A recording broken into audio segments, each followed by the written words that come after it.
Hello everyone, I'm Abitha Mohan, Associate Manager, Resilience at Salesforce. Today, I'm going to be reading a story named Sunny Meadows Woodland School, a school trip. The sun shone brightly over the meadow as Class 1 of Sunny Meadows Woodland School set off for their first trip to the Shadow Woods. Everyone was excited to be going on the adventure that they had been talking about for weeks. Their teacher, Miss Currill, had promised a trip to remember, and the whole class now skipped excitedly through the meadow. Well, nearly all of the class, alone at the back of the group, waddled Hank. Hank was a hedgehog who found it difficult to make friends. He always felt like the outsider. The others in the class, especially Matilda Mouse, kept away from Hank because they thought him odd. Yes, Hank was not really looking forward to the day. The journey to the Shadow Woods was longer than expected because Mr. Mole's tunnel train was broken. Indeed, Mr. Mole was there waving them off before he got back to work. This just made Miss Squirrel happier though, as she could talk to the children about all the wonderful flowers that filled Sunny Meadow.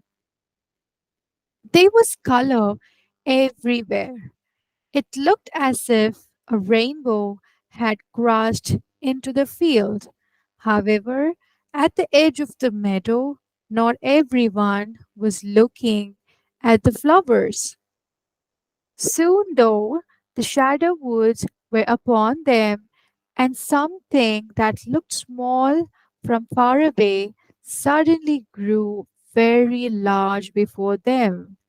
Each member of the class gave a slow gulp.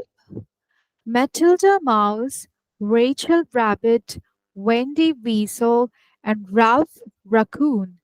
The biggest gulp came from Hank. It, he was very nervous enough before they got to the woods and didn't have a friend to hold on to.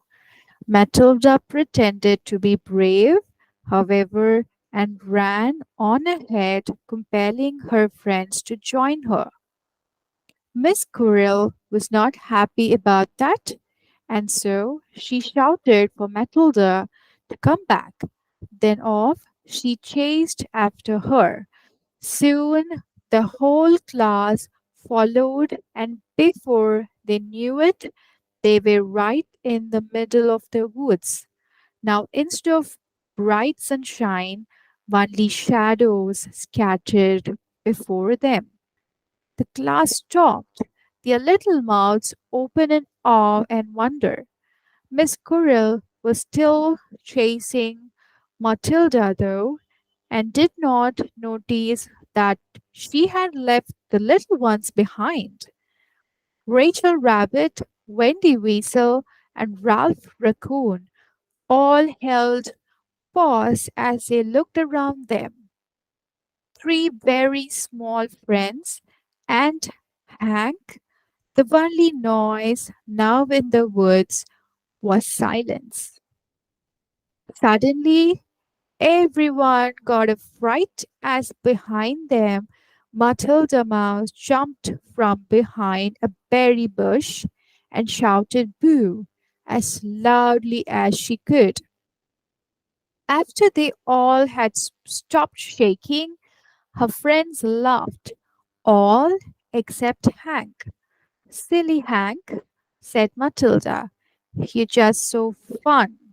However, before Hank could reply, another noise made everyone turn around.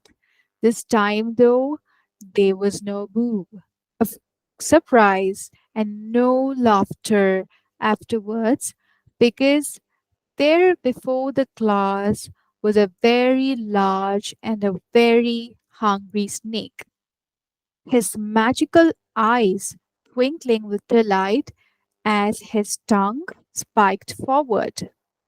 Lunchtime, said the snake. It was at this point that the class realized that Miss Corell had not returned from chasing Matilda. The class was alone.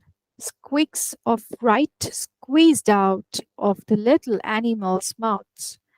Matilda and her friends all hugged each other, fearing that this was the end. Suddenly, though, Hank was scared no more. He found a way to save the class. He knew just what he had to do. Quick, everyone, down this hole, he shouted as he pointed to a hole under a hanging chestnut tree. The animals stared at him and then jumped down the hole. Hank followed only to be stopped by Matilda, who looked very angry. Hank, we are trapped now, you foolish hog. But before she could add to her insult, Hank jumped up and flipped himself into a ball. Next, he rolled towards the mouth of the hole and blocked it with his pointy, sharp spikes. There would be no lunch for the snake today. Later, back at school, Miss Squirrel was telling the head teacher, Mr. Owl, about what had happened and how the snake had fled Hank's pointy spikes. After the snake had slithered away, the class had quickly returned to school and each one had thanked their new friend Hank.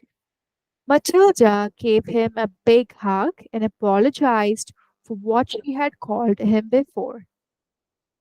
Hank was not odd, he was a hero and her new best friend. Hank, who was still unused to lots of attention, turned pink and popped into a ball as all his new friends cheered him. Thank you for listening.